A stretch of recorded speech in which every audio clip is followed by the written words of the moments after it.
Hello বন্ধুরা, তোমরা সবাই কেমন আছো? আশা করছি ভীষণ ভালো আছো।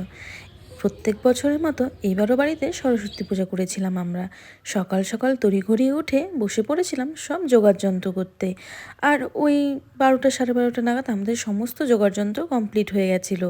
এবারে তো সরস্বতী পুজোর আবার দুদিন পড়েছিল। আমরা ওই প্রথম দিনই পুজোটা করেছিলাম। আমাদের পূজার ডেকোরেশন কমপ্লিট। হ্যাঁ, না হয়ে যাবে। আমরা সবাই পুজোর কাজের জন্য ব্যস্ত হয়েছিলাম। আর সেদিন আমাদের রান্নার দায়িত্ব নিয়েছিল বাবা। এতদিন শুনেছিলাম বাবা খুব টেস্টি রান্না করে, আজকে টেস্টও করতে পারবো। কি রান্নাটা কি করতেছো সেটা? এই খিচুড়ি নিয়ে চলে। নুনিয়া চালের খিচুড়ি? হ্যাঁ। বাবা, বাবার রান্না করতে করতে এদিকে আমাদের পুজো হয়ে গেছিল।